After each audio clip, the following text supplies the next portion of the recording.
찬송가 341장 십자가를 해가지고 오늘부터 사순절이 시작이 되는데 2024년도에는 우리가 나의 십자가는 내가 지고 가자라는 생각을 가지고 341장 십자가를 내가 지고 같이 하겠습니다.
찬송가 358장 주의 질 위에 십자가 오기 같이 찬양드리겠습니다.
하시면 될 거예요.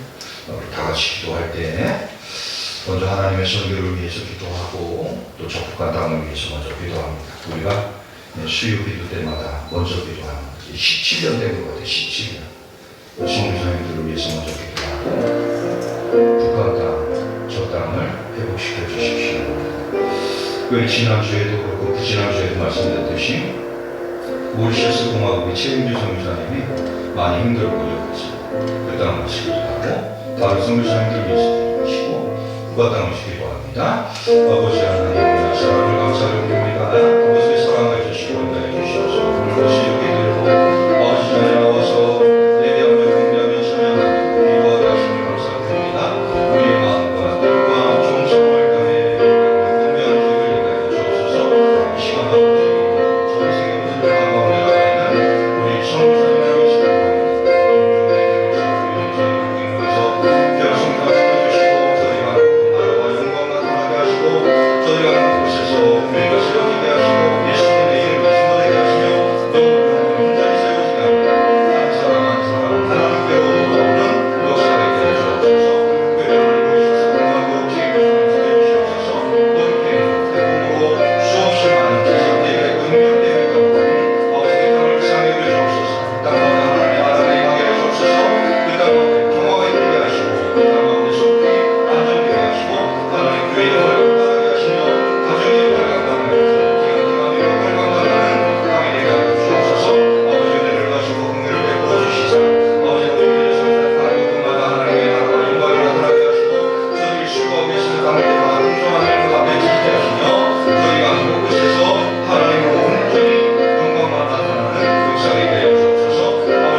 이 시간 모두 기도할 때 우리 나라와 민족을 위해서 또 한국 교회를 위해서 우리 또 교회를 위해서 이 시간 모두 기도합니다.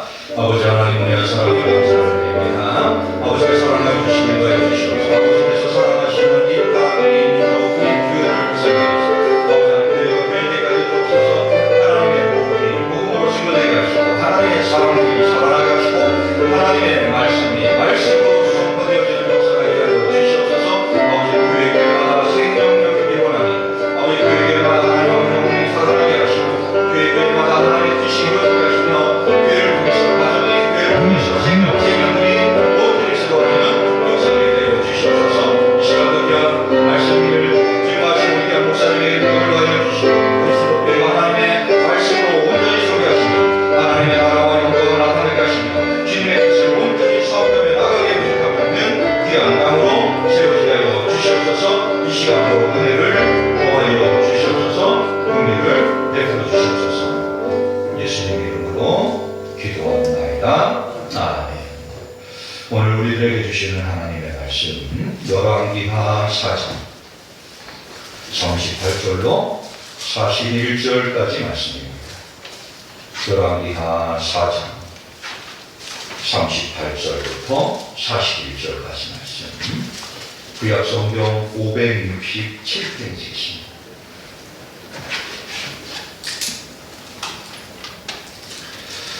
구약 성경 567페이지 열왕기하 4장 38절로 41절까지 말씀 앞으로 공독해 드리겠습니다. 엘리사가 다시 길갈에 이르니 그 땅에 흉년이 들었는데 선지자의 제자들이 엘리사의 앞에 앉으시라.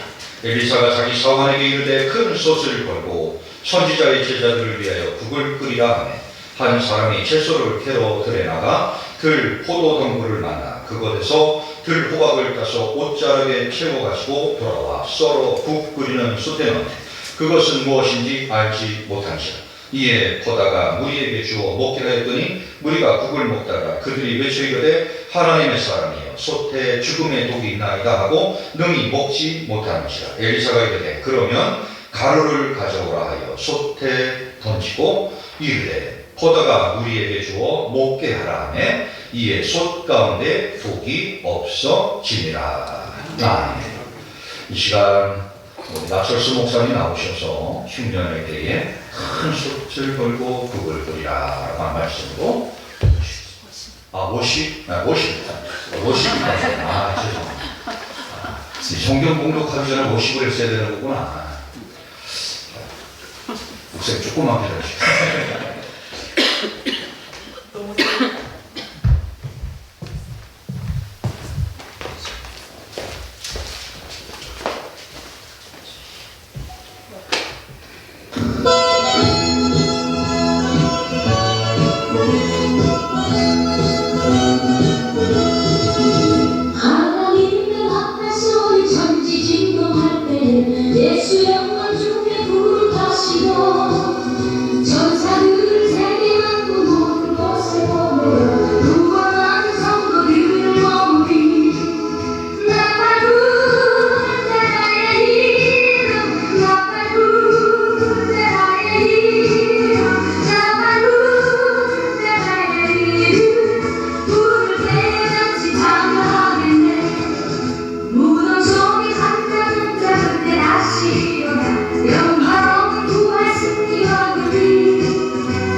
기도하겠습니다.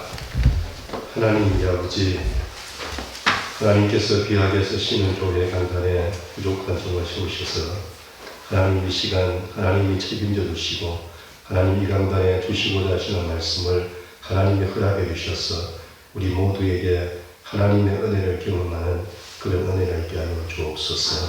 예수님 이름으로 기도합니다. 아멘. 저는 경상도 밀양이라는 곳에서 왔습니다. 그래서 경상도 사투리가 나올 때라도 여러분들 양해하시고 들어주시니 감사하겠습니다. 오늘 본문 말씀에 보면 엘리사라고 하는 선지자가 나옵니다.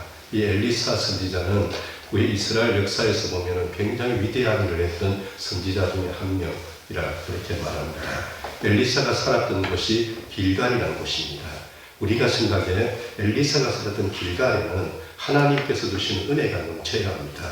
그렇지 않습니까? 엘리사가 살았던 길갈에는 풍년을 주셔야 되고 어떤 좋은 일이 계속적으로 있어야 되는데 오늘 본문에 보면 엘리사 선지자가 살았던 길갈이라는 곳에 흉년이 들었습니다. 이것은 우리 생각에 어떻게 해석해 볼까 생각해 보면 예수를 믿으면 가득가득 이런 이야기 하죠. 예수 믿으면 행복하게 됩니다. 예수 믿으면 병이 낫습니다. 예수 믿으면 뭐든지 좋아집니다. 그런데 제가 예수를 믿으면서 보니까 그것이 거짓말이라는 생각을 많이 해봤습니다. 예수를 믿어도 흉년이 들더라는 거예요. 저는 4대째 예수 믿는 집에서 태어났습니다. 그런데 제가 태어나서 보니까 저희 어머니는 중도 신명자였습니다. 저희 어머니는 한 번도 저를 이렇게 눈으로 본 적이 없습니다. 돌아가실 때까지. 저희 어머니는 매년 1월 1일 되면은 손으로 저를 맡겼습니다. 그러면서 우리 아들 얼마나 컸냐, 우리 막내 얼마나 컸냐, 그렇게 말했습니다. 23살 때에 제가 군대 제대하고 보니까 아버지가 보정을 이렇게 잘못 써가지고 집이 그냥 완전히 엉망이 됐습니다. 갈 곳이 없었습니다. 그때 제가 자살을 시도해봤습니다. 얼마나 사는 것이 힘들면 미래가 보이지 않는 거예요. 23살짜리 청년에게 앞이 보이지 않습니다. 시내 가면은 비료 공장이 있거든요. 그 돈을 벌기 위해서 비료 공장에 가서 농가장이 우리 집사님이셨는데 저를 이제 제가 이야기했어요. 집사님 일하러 왔는데 저 돈 벌어야 돼요. 그런데 생각하면 안 되니까 생각하지 않고 돈 벌 수 있는 길을 가르쳐 주십시오. 그랬더니 비료 포대를 어깨에 올려주면 저쪽에서 내리는 거. 그건 생각할 필요가 없는 거예요. 그냥 가서 있으면 올려주면 내리고 올려주면 내리고 그런 생활을 이렇게 해본 적이 있습니다. 그런데 그 일도 미래가 없는 거예요. 제가 그렇다고 돈을 모으는 것도 아니고 재벌이 되는 것도 아니고 미래가 없었습니다. 그래서 23살 때 아버지에게 편지를 써놓고 이제 인생을 끝내겠습니다. 그렇게 생각을 해본 적이 있습니다. 저는 그때 이후로부터 제 인생에 늘 우리 교인들이 하는 얘기가 있습니다. 여러분, 내 뜻대로 안 되는 것이 하나님의 은혜입니다. 이 고백을 합니다. 만약에 그때 23살 때요, 제 뜻대로 됐다면 오늘 아침에 여러분과 저는 안 만날 거예요. 그죠? 못 만났습니다. 근데 제 뜻대로 안 된 거예요. 그렇기 때문에 제가 살았습니다. 35살 때에 부목사를 하다가 개척교회를 시작했습니다. 그때 개척교회를 처음 시작할 때에 87명이 모였어요. 가진 돈은 2,500만 원이었고, 그래서 2,500만 원을 가지고 이렇게 전셋집을 얻어가지고 7명이 예배를 드렸는데, 그 중에 3명은 저희 식구였습니다. 그때도 참 생각해 보니까 이것이 인생이 막막한 거예요. 35살 때 용감하게 개척을 하겠다 했지만, 이 미래가 없는 거예요. 그것이 다 뭘까? 오늘 본문에는 흉년이라고 생각합니다. 여러분, 2024년도가 대한민국 경제가 어떻다고 생각하십니까? 한국교회가 지금 어떤 상태라고 생각하십니까? 저는 흉년이라고 생각을 많이 해봅니다. 그래서 오늘 본문의 말씀에서 첫 번째 단어를 찾은 것은 흉년입니다. 흉년. 저는 부목사할 때에 교회가 또 불난 적이 있습니다. 그래서 1년 동안 노동을 실컷 한 적이 있습니다. 그리고 제가 개척을 하고 이제 예배당을 짓고 선교관이라는 건물을 또 지었는데 난데없이 또 불이 나가지고 또 좀 고생한 적도 있고 흉년이 참 많았습니다. 목회를 해보니까 신학교에서 배웠던 목회학 책대로 되는 것이 아니었다는 것도 절감하게 되었고요. 그래서 이 흉년의 때 이 말이 저한테는 항상 설교할 때마다 여기서부터 시작을 합니다. 흉년의 때. 여러분의 인생 어떻습니까? 여러분, 우리가 살아가다 보면 난데없는 흉년을 만날 때가 있습니다. 멀쩡하던 분이 병원에 가서 검사했더니 암이란 진단을 받습니다. 잘 나가던 어떤 사업이 어떤 한 사람에 의해서 문 닫는 그런 것도 있습니다. 교인들을 만나보면 힘들다 이야기를 많이 합니다. 전부 다 무슨 이야기입니까? 흉년을 만나는 거예요. 흉년. 여러분의 인생에도 지금 흉년이 있습니까? 혹시나 여러분 중에서 나는 흉년 만난 것 같아. 혹시 그런 분이 계십니까? 제가 만난 목사님 중에는 70살까지 정말 은퇴하기까지는 목회에 화려하게 목회하셨는데 이분이 은퇴한 이후에 비참함에 대한 어려움을 겪는 그런 어른들도 만나본 적도 있습니다. 다 흉년이에요. 그래서 대한민국 사회에 보면 흉년 만난 사람들이 많이 있습니다. 두 번째 이 본문에서 보는 단어는요, 큰 소철을 끌고 란 단어입니다. 흉년을 만났습니다. 여러분, 저희 교회에 94세 된 할머니 권사님이 계세요. 94세. 저하고 일주일에 한 번씩 데이트를 합니다. 근데 그분이 저한테 공갈을 뭐라 치냐, 공갈 아시죠? 뭐라고 했냐면, 목사님, 내 죽고 나서 후회하지 말고 살았을 때 데이트하자고. 그래서 일주일에 한 번은 데이트를 가능하면 이렇게 하려고 합니다. 그래서 교회도 공식적으로 매주 목요일 날은 제가 권사님하고 데이트하니까 방해하지 마라 그렇게 이야기를 하고 이제 데이트를 해요. 근데 그분이 92세 때 우리 교회 81세 된 할머니 권사님이 이 권사님 보고 이야기했습니다. 권사님 오래 사세요. 그랬더니 올해 94세 된 권사님 뭐라고 했냐면, 하이고 나는 죽을 꿈도 안 꾼다 그러더라고요. 여러분, 그 이야기가 너무 재밌는 거예요, 저는. 다 사람들이 죽겠다, 힘들다 그러는데, 94세, 그때 92세인데, 죽을 꿈도 안 꾼다. 그래서 우리 교회는 그 말이 유행했습니다. 그러니까 저냥 누가 좀 힘듭니다. 그러니까 죽을 꿈도 꾸지 말라고, 죽을 꿈도 안 꾼다. 그 말이 너무 재밌는 거예요. 자, 생각해 보십시오. 흉년을 만났습니다. 그런 두 가지 모습이 있더라고요. 하나는 뭐냐면 이제 끝났다 이렇게 말하는 분이 계십니다. 이제 끝났다, 이제 안 된다, 이제 죽었다, 이제 못하겠다 이런 분들이 있잖아요. 여러분 그런 분들이 많이 계십니다. 여러분 어른들도 70세 넘으면 불편해해요. 하도 힘들다고 이야기를 하고 교회를 부탁하면 힘들다 그러고 저는 우리 권사님이 저한테 데이터 신청을 할 때에 얼마나 기뻤는지 모릅니다. 왜냐하면 이 권사님을 보면서 우리 교인들이, 우리 교회 할머니들이 나도 할 수 있다 이런 생각을 해봤으면 참 좋겠다 이런 생각을 했거든요. 그래서 여러분 여기에 보면 끝났다 이런 이야기를 합니다. 죽었다, 안 된다, 못한다 이런 이야기를 얼마나 많이 합니까? 요즘 20대에도 물어보면 끝났다, 못한다 이런 생각하는 사람 많이 있고요. 목사님들을 특별히 만나서 코로나 이후에 만나서 보면 교회에서 여러분 우리 교회는 안 돼 이런 이야기하는 분이 훨씬 더 많다는 거 아시죠? 안 돼, 우리 지역에서는 안 돼, 뭐 어떤 여러 가지 안 되는 이야기를 합니다. 그런데 오늘 큰 소치를 걸은 거예요. 엘리사에게 와서 이야기를 했죠. 흉년입니다. 먹을 거 없습니다. 그러니까 엘리사가 지금 먹을 것이 없잖아요. 뭘 가져와 가지고 해야 되는데 아무것도 없는데 엘리사가 한 이야기 뭡니까? 큰 소치를 걸어라. 큰 소치를 걸어라. 이야기는 뭐겠습니까? 큰 소치를 걸어라. 이야기는 뭘까요? 여러분 그 이야기는 저는 이렇게 해석합니다. 어떤 일을 만났을 때에 되는 길을 한번 찾아봐라. 이 뜻으로 저는 해석합니다.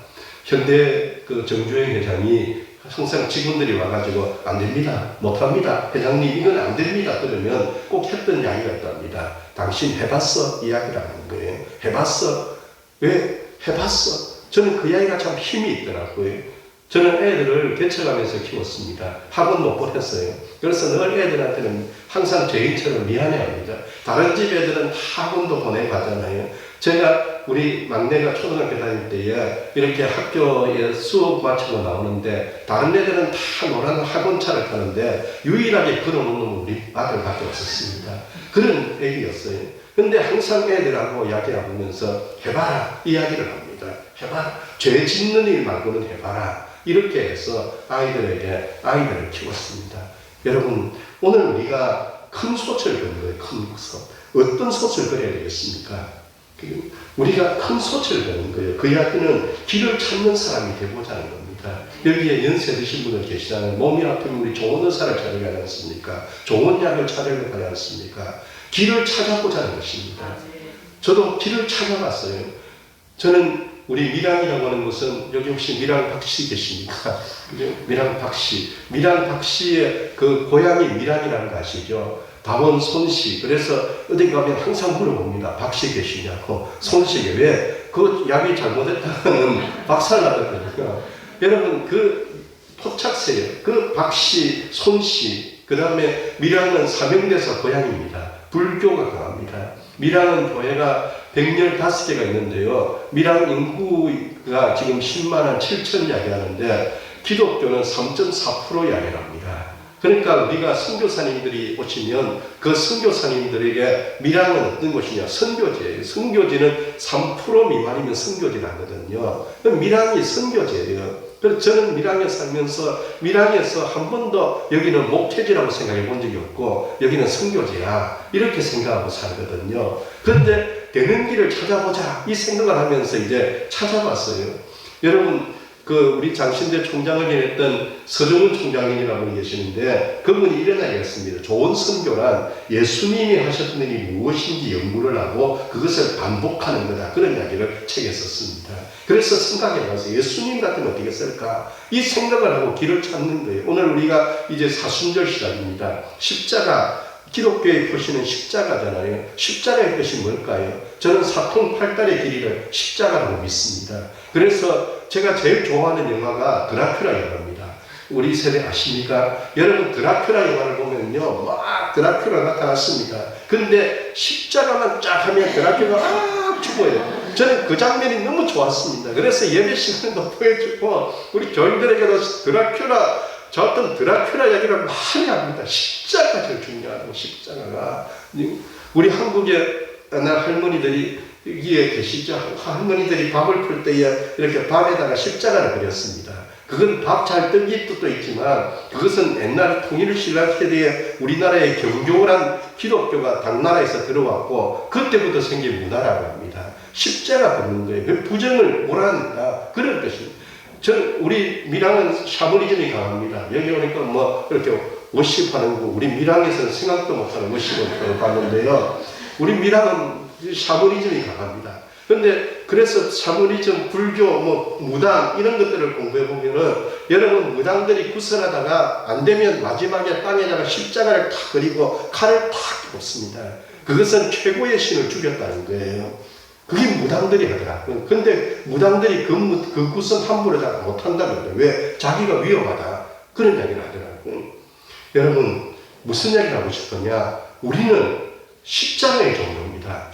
여러분 십자가의 종교는 뭘 뜻하겠습니까? 우리는 하나님께서 위로도 열어주시고 옆으로도 열어주는 길이 있다고 우리는 믿습니다. 그래서 헬렌 켈러가 이야기가 뭡니까? 헬렌 켈러가 사방이 막혀도 위가 열려있다 그랬습니다. 여러분 헬렌 켈러라는 분은 삼중고라고 해서 보지 못하고 듣지 못하고 말하지 못하고 그렇지만 그 여자분이 설기번 선생을 통해서 복음을 받았을 때 이분이 강조한 것은 뭐냐? 십자가예요. 십자가. 사방이 막혀도 위가 열려있다는 것입니다.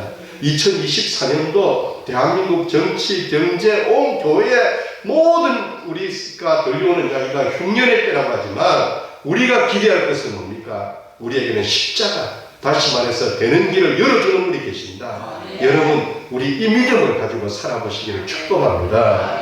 그 다음에 뭐라고 합니까? 여기에 보면 큰 솥을 들고 국을 끓이라 그랬습니다. 국을 끓이라. 여러분 큰 솥을 끓여놓고 국을 끓이라는 거예요. 그래서 이 제자가 빈 솥을 하나 만들어서 거기다가 물을 붓고 국을 끓였습니다. 국을 끓이라 이 말이 뭐겠습니까? 여러분 교회든 예수 믿는 우리는 살리는 일을 해야 됩니다.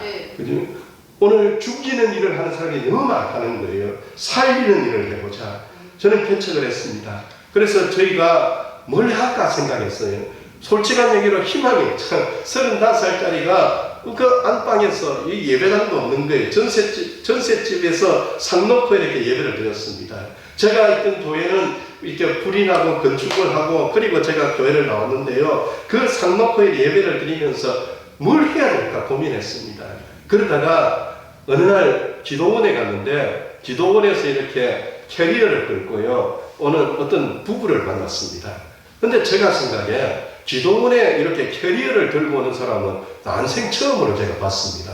그래서 저 양반들이 뭘까 궁금했습니다. 그래서 이제 저는 뒤에 앉아있고 그분들은 앞에 있는데 나중에 이제 자꾸만 그분들이 눈에다가 밟혔어요. 그래서 제가 그 기도원 원장이 물었어요. 저 사람 누구냐 했더니 선교사라고. 그래서 선교사가 어디에 기도원에 저렇게 있냐. 제가 생각하는 선교사는 비행기 타고 뽐대 있게 다니고 뽐대 아시죠? 막 일단 그렇게 해야 되는데 이렇게 어떻게 그렇게 있으냐. 그래서 근데 자꾸 이제 쳐다보는데 제 마음속에 저분들에게 밥을 사주라. 그런 자꾸 감동이 오는데 그래서 제가 이제 한 날 집회를 마치고 그분에게 가서 제가 밀양에 있는데 제가 오늘 식사 대접하고 싶다고 밥을 사줬어요. 처음 봤는데 그럼 이분들이 너무 좋아하는 거예요. 나중에 보니까 돌아갈 기간이 남아있는데 그 기간 동안 가실 데가 없는 거예요. 그러니까 기도원을 헤매는 거예요. 제가 그때 마음이 너무 아프더라고요. 그래서 제가 우리 교회에 와가지고 몇 명 안 되는 교인들에게 여러분 우리 선교합시다. 그러니까 우리 교인들 눈치가 드디어 저 목사가 이제 돌아왔다. 우리도 먹을 것이 없는데 뭔 선교하자고 그러느냐 이런 눈치. 그런데 제가 여기서 선교는 가는 선교가 있습니다. 보내는 선교가 있습니다. 근데 선교는 밥 사주는 선교가 있습니다. 놀아주는 선교가 있습니다. 그러면서 우리 교회가 그때부터 선교사님과 밥을 사주는 걸 시작했습니다. 그래서 부산에 선교회가 있는데 그곳에 가가지고 제가 이런 목사인데 여기 오는 선교사님들 중에서 혹시나 가실 데가 없는 분 계시면 우리 교회 보내달라고. 밀양은 뭐가 유명하냐면 돼지국밥이 유명합니다. 여러분 돼지국밥의 원조는 밀양입니다. 우리는 이 자부심을 가지고 삽니다. 근데요 돼지국밥을 사드렸어요. 그리고 밀양은 자연이 좋습니다. 물이 좋고 그래서 선교사 밥 사주는 일을 열심히 했습니다. 그러면서 시작된 것이 저희는 5대 선교를 이렇게 시작했어요. 근데 뭐 제가 왔으니까 우리 교회에도 좀 하면 5대 선교가 뭐냐면 해외 선교, 농촌 선교, 장애인 선교, 긍휼 선교, 장학 선교. 그래서 우리가 이 5가지 선교를 이제 생각하면서 교회를 이제 시작을 공적 이제 여기서 제 할 일을 찾은 거예요. 아, 밀양에서 이 일을 하자. 그래서 열심히 선교사님들 밥사를 하는데 20년째 됐을 때에 우리 교회 다녀간 선교사님들이 오셨던 나라들을 제가 찍어보니까 모든 대륙에서, 모든 나라는 아니지만 모든 대륙에서 나오셨더라고요. 그 중에 한 분이 여기에서 구원하는 우간다의 김일석 선교사, 그분도 저희 교회 왔다 갔고, 그래서 만났어요. 구걸거리라, 살리는 일을 해보자 이야기입니다. 살리는 일. 여러분, 우리 교회가 꿈꾸고 계속적으로 해야 되는 일, 여러분의 자녀들에게 우리가 강조해야 될 것은 뭘까? 살리는 일. 그래서 우리 한국교회가 날 그 이야기 이제 돈 벌어서 남주라, 공부해서 남주라 이야기를 많이 가르쳤잖아요. 남강 이승훈 선생님 오산학교의 정신도 공부해서 남주라 그거 아닙니까? 남주라. 그래서 교회는 뭘까? 교회는 여러분 에베소서를 보면은 하나님께서 이 땅에 우리 가정, 우리가 사는 지역에 이런 우리나라에 복을 주는 통로라는 것이죠. 창세기부터 보면 예수를 믿는 우리를 뭐라고 불렀습니까? 복의 통로가 되어 있습니다. 그래서 여러분, 우리 여기에 어른들 계시는데 여러분 아이들에게도 옛날 어른들이 그랬잖아요. 코 풀 때 뭐라고 했습니까? 흥해라, 흥해라 했잖아요. 그게 뭐 잘되라, 잘되라. 우리 한국은 그렇게 키웠어요. 코 풀 때도 흥해라 하는 거예요. 그렇게 우리는 자꾸만 살리는 일을 해야 됩니다. 우리는 자꾸만 살리는, 우리 지역에서 어떻게 하면 우리가 이 지역을 살릴 수 있을까? 이런 생각들. 이 지역에 우리는 어떻게 하면 교회가 복이 될까? 이런 생각들. 예수 믿는 우리도 어떻게 하면 복이 될까? 저희도 열심히 선교사님들 밥 사주고 뭐 어떤 장애인들, 저희는 농아인교회, 농아인들하고 이렇게 협력하는 일을 몇 가지 하고 있습니다. 그래서 그런 분들하고 같이 사역도 해보고, 또 뭐 어떤 학생들, 뭐 그 다음에 뭐 그런 작은 교회가 살리는 일을 해보자. 국을 끓이자. 이 말처럼. 살리는 일을 하십시오. 저는 신도교회가 살리는 일을 하는 교회라고 믿습니다. 그래서 계속적으로 살려야 돼요. 여러분 체코의 종교개혁했던 야누스라는 분이 계시는데 그분이 이런 이야기를 했습니다. 나는 내가 쓰고 가르치고 설교한 복음 진리 안에서 기꺼이 죽겠다 이런 이야기를 했습니다. 그 이야기도 보겠습니까? 살리는 일. 그래서 야누스가 나타나고 100년 지난 뒤에 루터가 나타나고 이러면서 세계 종교개혁의 역사가 시작된 것이죠. 예. 아까 말씀드린 서정훈 총장이 이런 이야기가 있습니다. 우리가 신학이 부족합니까? 책과 신문과 방송국의 한국교회가 부족합니까? 우리에게 부족한 것은 하나밖에 없습니다. 그것은 뭐냐? 실천입니다. 이야기를 했습니다. 그 이야기도 뭘까요? 교회가 살리는 일을 해야 된다는 거죠. 예수 믿는 우리가 계속적으로 살리는 일, 누군가에게 복이 되는 일, 여러분 그 일을 해야 됩니다. 대한민국이 복지국가라고 말합니다. 그런데 문제는 뭘까요? 복지를 부르짖는데 복지의 중심이 사람이 중심이 아니고 돈이 중심인 거예요. 그러니까 돈 따라가는 요양병원들, 돈이 중심인데 이런 복지를 우리가 많이 받지 않습니까? 우리는 사람을 살려야 돼요. 제가 이 정신을 배우고 이제 저희가 개척하고 7년째가 됐을 때에 6년째 됐을 때 장로님을 세웠습니다. 우리 장로님은 지금 은퇴하셨어요. 82세 된 장로님이신데, 근데 이제 이 장로님이 첫 번째 장로님이 됐을 때 우리 교회가 교인들이 한 40명에서 한 50명쯤 모였어요. 근데 저희 교회는 다 초신자들입니다. 저희 교회에서 세례받고 저희 교회에서 이제 예수 믿고 그런 분들이에요. 그래서 제가 이제 예배당을 건축하고 그런 분들을 이제 모시고 예배를 드리면서 우리 장로님에게 부탁했습니다. 장로님이 되시면 할 일이 있습니다. 목사님 뭡니까? 첫째, 우리 교회는 장로석이 없습니다. 두 번째, 장로님 되시면 장로님은 목사 설교를 안 들어도 신앙생활 할 수 있지 않습니까? 이렇게 쳐다보다. 그래서 제가 장로님, 그래서 장로님 주일 예배 시간에 로비에서 애를 봐주십시오. 애를 봤어요. 그래서 장로님은, 근데 그것을 즉흥적으로 대답하면 안 되기 때문에 일주일 시간을 드렸습니다. 그래서 일주일 지난 뒤에 우리 장로님 오셔가지고, 목사님, 무슨 뜻인지 알겠고, 그래서 애를 보냈다. 그럼 몇 년 만에 7년을 봤습니다. 그분은 7년째에 주일날 11시 되면은 로비에서 애들을 보는데, 예배반이 안 되도록. 늘 그 일을 해뒀습니다. 그 덕분에, 우리, 이제 저희 교회 오시는 분들이 주일 예배를 편하게 드렸죠. 그러니까 신앙이 들었고, 그렇게 해서 이제 우리 교회가 만들어졌습니다. 저는 지금도 우리 장로님 그래서 늘 존경합니다. 저희 교회는 이제 두 번째 장로님을 세울 때에 제가 두 번째 장로님 불렀어요. 그래서 장로님 임직할 때에 목사 양복 해주나 그랬더니 해준다더라고요. 그래서 제가 그러면 제 양복은 아주 싼 걸 하고 선배 장로님 양복을 해주자. 제가 우리 동네에서 장로 예배 시간에 로비에서 애 보게 한다고 장로님들한테 억수 욕을 많이 먹었거든요. 억수 아시죠? 욕을 엄청 먹었어요, 그때. 그래가지고는 이제 두 번째 장로님 세울 때에 그 이야기를 해가지고 주일날 예배 마치고 우리 장로님을 납치하다시피 차에 태워가지고 아울렛에 가서 양복을 해드렸습니다. 우리 장로님이 그 양복을 입고 지역에 장로 모임 있으면 나가는 거예요. 내가 교회에서도 입었다 이러고 그렇게 하니까 갑자기 우리 동네 장로님들이 저를 존경하기 시작했습니다. 장로님 양복. 그래서 우리 교회는 후배 장로가 선배 장로 양복해주는 품습이 생겼고, 이제 그렇게 해서 장로 세일이 되고, 감사한 것은 뭐냐면 후배 장로가 장로 임직 받으면 자동스럽게 어디로 가야 되겠습니까? 로비로 가야 되는데 까불지 못하는 거예요. 왜? 선배가 그랬으니까. 저는 그것이 좋은 전통이라고 생각합니다. 그 장로님이 뭐 했을까요? 살림을 하는 거예요.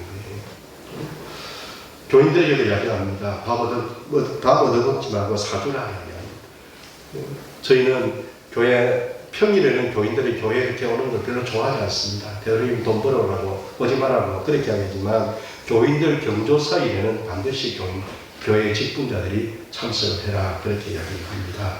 그래서 하여튼 간에 교회는 살리는 일을 해야 된다. 살리는 일. 그런데 문제가 뭡니까? 오늘 성경에 보면은 이제 국을 끓였어요. 그래서 이제 그 국에다가 어떤 사람이 덜 호박을 가지고 와서 그 국 속에 집어넣었습니다. 그런데 제자 한 명이 와서 이야기합니다. 선생님, 국 못 먹겠습니다. 독이 있습니다. 이야기를 하는 거예요. 그러니까 엘리사가 어떻게 합니까? 여러분 41절에 보면 엘리사가 가루를 가져오라 하여 소채에 던졌습니다. 이야기가 가루가 뭘까요? 여러분, 우리는 교회도 그렇고 뭐 기업도 그렇고 우리가 모든 하는 일이 내가 한다는 생각 많이 하잖아요. 그래서 어른들도 내가 건강해야 된다고 몸 관리한다고 운동도 하고 좋은 약도 드시고 그러지 않습니까? 그런데 제가 살아보니까 사람이 사람을 변화시킨다는 것은 불가능하다고 저는 믿습니다. 저는 저희 교회에 제가 목회를 하면서 배운 것은 믿는다는 단어는 사람에게 쓰지 않기로 했습니다. 그래서 저희 교회에 이제 어떤 분이 와가지고 이야기를 해요. 목사님, 저를 좀 믿어주세요. 그럼 제가 그럽니다. 못 믿습니다. 저는 사람 안 믿습니다. 제가 목사가 돼가지고 살아오면서 생긴 병이 사람을 못 믿는 병입니다. 그래서 제가 은퇴하면은 이걸 하나님 앞에 회개하려고 늘 생각합니다. 그러면은 제가 이제 식당에 내려가요. 식당에 내려가면은 그분이 이제 어떤 분은 막 그래서 이야기를 하는 거예요. 목사가 사람도 못 믿는다 그러고, 그러면 우리 장로님들이 옆에서 그게 아니고 우리 목사들이 하도 인간들한테 당해가지고 지금 사람 믿는데 막 이러면서 이야기하는 것을 볼 때가 있습니다. 그러나 저는 믿는다는 단어는 하나님께만 써야 된다고 믿습니다. 하나님만 믿을 수 있더라고요. 인간은요, 못 믿는 거예요, 인간은. 여러분, 교회 이거 아시죠? 교회는 사람이 바뀝니다. 교회는. 여러분 교회는 어떨지 몰라도. 그래서 사람에게 막 미련을 가지고 붙잡았는데 그 사람이 횡단이 마음에 안 들면 떠나가는 이런 것들도 많이 볼 때가 있습니다. 사람은 설교 한 번으로 안 바뀝니다. 목사님들의 착각이 내가 설교를 잘하면 사람이 바뀔 거야. 안 바뀌더라고요. 그러면 대한민국 사회가 이렇게 안 됐을 거예요. 안 바뀝니다. 저는 학교 다닐 때 수학을 잘 못했습니다. 그래서 숫자를 세지 못합니다. 저는 저희 교회 헌금도 잘 모르고요. 예배 시간에 몇 명 왔는지 잘 모르고요. 주보에 뭐 헌금자 숫자 이런 거 없습니다. 이 숫자를 모릅니다. 결석한 사람 잘 이렇게 결석 누가 했는지 제가 확인은 하지만 그 사람들을 막 찾아가 본 적은 별로 없습니다. 왜? 사람에 대한 믿음이 없습니다. 헌금 명단 저희 교회는 없습니다. 11조 명단 없습니다. 그래서 주보에 그런 명단을 넣어본 적이 한 번도 없습니다. 교회에 문제가 생기면 사람들이 하는 제일 첫 번째 증상이 뭐냐면 거짓말을 잘하더라고요. 교회 안에서 순간적으로 거짓말해요. 이런 모습들. 그래서 배운 것이 엘리사가 지금 국을 끓였잖아요. 그런데 그 안에 돌호박을 집어넣었는데 먹으려니까 독이 있었다는 것처럼 사람이 하는 일에는 항상 독이 있더라는 것입니다. 거기에 뭐가 필요할까요? 거기에 가루가 필요할까요? 그럼 이 가루는 뭐겠습니까? 저는 가루가 예수님이라고 믿습니다. 결국은 뭐겠습니까? 독일의 목사인 보네프라는 목사가 있었는데 그분이 이런 얘기를 했어요. 내가 저 사람을 바라보려면 중간에 예수님을 놓고 바라봐야 된다. 그래서 저 사람도 예수님이 죽어서 살려준 사람이고 나도 예수님이 죽어서 살려준 사람이다. 이렇게 사람을 봐야 된다 이야기했습니다. 서울여대 그 교목이었던 장경철 교수도 이런 이야기를 했어요. 눈 감으면 용서가 되는데 눈 뜨면 용서가 안 됩니다. 교회도 그런 것 같아요. 내 옆에 사람 용서가 안 되는데 아프리카 사람 용서가 되는 거예요. 여러분 다 보니까 이게 인간관계라고. 이게 교회라고요. 그래서 저는 교회 안에 교인들에 대한 희망은 별로 솔직히 죄송하지만 별로 안 꿉니다. 저희 교회 교인들에 대한 희망은 별로 없어요. 근데 그 안에 예수님이 일하시면 사람이 바뀌더라는 겁니다. 예수님이 들어가면 생각이 바뀌더라는 거예요. 그래서 교회는 가루를 계속 뿌려야 된다는 거예요. 그게 뭘까요? 계속 교회는 예수님 이야기를 해야 돼요. 예수님 이야기. 예수님. 저희 교회가 한 5년 전에 그 연말 되면은 교회들이 항상 정책단이라는 것을 합니다. 그것이 뭐냐면 이제 내년도 교회 계획을 세우는 일을 하지 않습니까? 그때에 제가 그때 백지를 가져갔어요. 백지를 가서 장로님, 우리 5명 장로님께 좀 줬어요. 그랬더니 전부 쳐다보는 거 이게 뭐냐고. 보통 때 보면은 내년도 계획 뭘 적어서 주는데. 근데 제가 이런 얘기 했습니다. 장로님, 우리가 계획을 세운다고 됩니까? 안 되지 않냐? 중간에 전혀 생각지도 못한 일이 생기지 않냐? 그러니까 한번 내년에는 하나님이 주시면 하고, 안 주시면 안 하고, 하나님이 하라고 하면 하고, 하지 말라고 하면 하지 맙시다. 그리고 살아보고 안 되면 제가 다시 계획을 세워가지고 가지고 오겠습니다.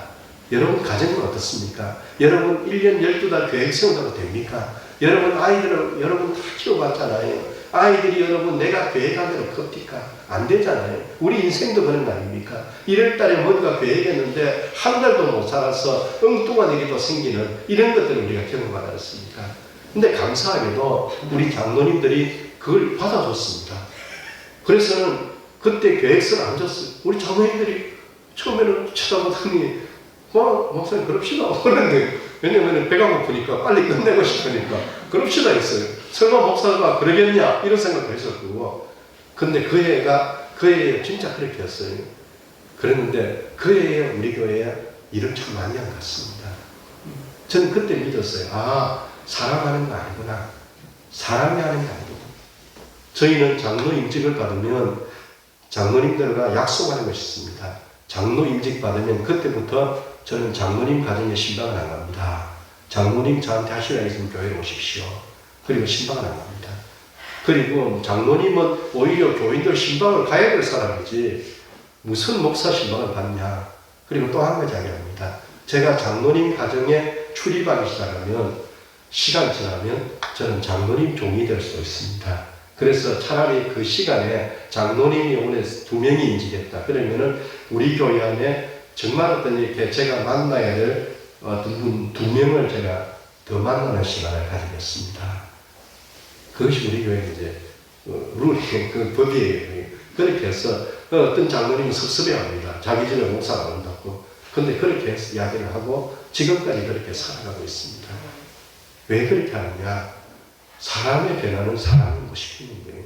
그리고 자꾸만 있는 사람 쪽에 자꾸 제가 만나다 보면은 저도 있는 사람이 되는 거죠.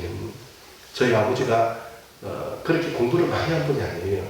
근데 저희 아버지가 늘 했던 이야기가 있습니다. 너 목사 되거든 없는 사람 많이 챙겨라. 그 이야기를 많이 했습니다. 하여튼 간에 가루가 필요해요. 가루. 사람이 많은 것은 독이 될 수 있습니다. 가루가 필요해요. 신적교회에 예수의 가루가 많이 흘러내시기를 주의 이름으로 축복합니다. 결론은 이겁니다. 첫 번째, 우리가 사는데 흉년이 있습니다. 여러분의 삶에 흉년이 있습니다. 올해도 여러분의 삶에 흉년이 있을 수 있습니다. 기도를 했는데 기도하는데 안 될 수도 있습니다. 내가 정말 주님을 위해서 최선을 다해서 교회 봉사를 했는데 내 인생에는 전혀 생각지도 못한 그런 일을 만날 때도 있습니다. 저도 정말 저희 교회에서 목사님이 목사가 그런 거 아닙니까? 장로님이 세워지는데 다른 교회에서 세례받고 와서 우리 교회 장로 되신 분하고요. 저희 교회에서 예수를 믿고 제가 세례를 준 분이 장로가 될 때 여러분 그 사람 다르다는 거 아십니까? 내 새끼가 된 것 같아요. 저희 교회도 그런 장로 있었는데 3년 전에 돌아가셨어요. 2년 동안을 제가 정말 힘들었습니다. 막 교회 그분은 건축을 했거든요. 교회 모든 구석에 그 손길이 다 있는데 정말 힘들었습니다. 흉년이 있습니다. 제 평생에 제가 살아오면서 제가 세례를 준 그리고 제가 장로가 되고 이제 이분하고 나하고는 끝까지 갈 수 있겠다 생각한 사람이 그렇게 돌아가실 줄 저는 생각도 못했습니다. 흉년이 있습니다. 제가 목회하는 39살짜리 우리 교회 젊은 집사가 죽는 것도 봤습니다. 흉년이 있습니다.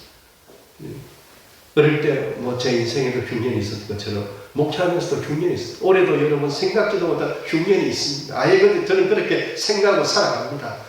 흉년이 있습니다. 여러분의 삶에도 오늘 이 수요일 날도 기도하러 오셨지만 여러분의 삶에도 흉년이 있을 수 있습니다. 흉년이 있다. 우리 첫 번째 이 생각을 하고 살아야 됩니다. 흉년은 당연히 있다. 여러분 이 생각을 가지고 사십시오. 그래서 누가 예수 믿으면 흉년이 없다 그렇게 말하면 그 말 믿지 마십시오. 그냥 듣기만 듣고 그 말 믿지 마십시오. 그냥 흉년이 있어. 왜? 예수님도 고난 받았잖아요. 그런데 우리도 흉년이 있다 생각하는 거예요. 그 다음에 두 번째는 뭐였습니까? 흉년이 있지만 소철 걸어라. 되는 길을 찾아라. 길을 찾아봐라. 흉년을 만났지만 내가 어떤 이렇게 하나님의 은혜 가운데서 되는 길을 찾아가면은 하나님이 길을 열어주신다. 여러분 이 믿음 가지십시다. 세 번째는 여러분 우리는 구걸거려야 되는데 살기는 일 하십시오. 여러분 죽기는 일 하지 마십시오. 여러분 남을 방해는 일 하지 마십시오. 살기는 하십시오. 제가 2020년에 코로나를 만났습니다. 그래서 여러분 다 그랬잖아요. 그런데 이제 교회가 예배를 못 드렸어요. 예배를 못 드리고 있는데 저는 제가 예배당도 지었고 그리고 성교관이라는 건물도 지었고 해서 그 건물에 애착이 참 안 있겠습니까? 그래서 어느 날 빈 예배당에 이렇게 앉아있는데 너무 처량한 거예요. 제가 너무 비참하고 처량하고 그리고 정말 앞으로 우리 교회에서 예배를 계속 드릴 수 있을까 그 생각도 해보고 그러다가 노트를 꺼내서 적어봤습니다. 제가 해야 되는 일과 하지 말아야 되는 일을 적어봤습니다. 그럴 때에 하지 말아야 되는 일을 서서히 저는 정리했습니다. 그리고 제가 해야 되는 일, 그 일만 하기로 결정하고 사니까 사는 것이 굉장히 쉬워지더라고요. 근데 그 일이 다 뭐냐면 결국은 이런 거예요. 살리는 일. 여러분 살기를 하십시오. 그리고 최고 마지막에 중요한 것은 뭐냐? 예수를 위해 사십시오. 저는 신덕교회에서 기도했습니다. 그리고 세 가지 신덕교회가 이런 교회가 되면 좋겠다 하는 것을 제 혼자 여러분 마음에 안 들어도 돌든지 마시고 저 혼자 생각했어요. 첫 번째 뭐냐면 신덕교회가 너무 유명한 교회가 되지 말았으면 좋겠다 생각합니다. 박 목사님 너무 유명한 목사 되지 말아야 되겠다 그렇게 기도했어요. 여러분 기분 나쁠지 모르지만 신덕교회는 그런 교회가 되면 좋겠다. 왜? 우리가 유명해지려고 하다 보면요 예수님 없는 유명해지려고 하는 그런 위험한 길을 갈 수가 있더라는 겁니다. 목사님들을 보십시오. 선배 목사님들을 봤어요. 그래서 너무 유명해지지 말기를 기도합니다. 두 번째는 신덕교회는 묵은 된장 같은 교회가 되면 좋겠다. 여러분 슈퍼에 된장을 삽니다. 근데 그 맛이 없잖아요. 옛날 우리 할머니들이 전통 이렇게 담은 그 된장에 그 맛이 있는 진득한 된장 냄새가. 제가 오늘 여기 와서 놀란 것이 차인별 소리를 들었습니다. 그래서 제가 아는 교회 막 보냈어요. 여기 와서 차인별 소리. 요즘 차인별 소리 못 듣습니다. 이런 소리 못 듣습니다. 근데 이 동네 분들이 다 천사인지 몰라도 어떻게 이 종소리를 용납할까? 이 생각. 아니면 이 교회가 정말 이 동네에서는 없어서 안 되는 교회이기 때문에 야 차인별 소리 들었어. 그런 것처럼 신덕교회가 묵은 된장 같은 교회가 되면 좋겠다. 세 번째는 무엇을 하든지 예수님이라면 어떻게 쓸까? 이 질문을 하는 교회가 되면 좋겠다. 그래서 예수님 같으면 이랬을 거야. 이런 생각을 하고서 어떤 일을 결정하고 그 일을 꿈꾸고 진행해 나가는 그런 교회가 되면 능력은 누구 겁니까? 하나님 것입니다. 여러분 우리가 여기서 하나님 주시는 생각을 품고 그 일을 이루실 하나님을 기대하는 거예요. 능력은 내게 아닙니다. 능력은 하나님의 것입니다. 그래서 예수님 같으면 어떻게 쓸까? 이 생각을 하고 하나님 앞에서 계속적으로 달려가는 그런 교회가 되기를 예수님 이름으로 축원합니다. 기도하겠습니다. 하나님 고맙습니다. 어려운 때입니다. 대한민국 사회, 교회 다 힘든데 대한민국 교회들도 하나님 어렵다 말합니다. 그러나 하나님께서 교회를 통해서 이 땅에 하나님이 하실 일이기 때문에 교회도 세워두시고 오늘 아침에도 이 자리에 예배드리는 저희들을 불러 모아주신 줄로 믿습니다. 하나님 원하는 것은 신덕교회가 큰 소철 걸고 꾸물거리고 하나님께 영광 돌리는 교회가 되게 해주시되 언제나 예수님이 중심되는 교회가 되게 하여 주옵소서. 그래서 하나님 마음을 시원하게 드리는 그런 일을 많이 하고 목사님 또 교인들이 주님보다 너무 유명해지지 않고 예수님이 유명한 그런 교회, 그런 하나님의 사람들이 모인 교회 되게 하여 주옵소서. 하나님 저는 신덕교회 힘든 사정 모릅니다. 교인들 힘든 사람도 모릅니다. 하나님 이곳에 계신 분들이 지금 어떤 마음인지도 모릅니다. 그러나 하나님 알고 계시오니 하나님께서 이 시간에 우리 모두에게 필요한 주의 은혜를 내려주셔서 하나님 주신 이 땅에서의 삶에 하나님께 영광을 올리고 하늘나라 바라보면서 매일매일을 달려가는 하나님의 사람들이 되게 하여 주옵소서. 예수님 이름으로 기도합니다. 아멘.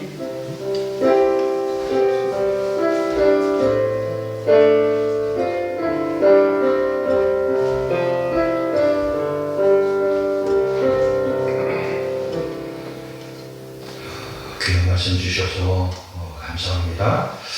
우리 철수씨가 김종필 목사님 통해서 하나님의 나라는 사람을 세우고 사람을 기르고 사람을 일으켜 세우는 교회다.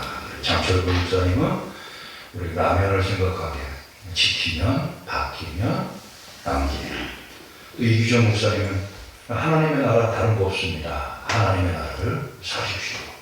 살다가 하나님의 나라 가면 됩니다. 단순한 정말 우리에게 단순한 진리를 가르쳐 주셨고요. 우리 김대영 감독님은 하나님의 나라 기본을 지킵시다. 큰 틀 안에서 다르진 않아요.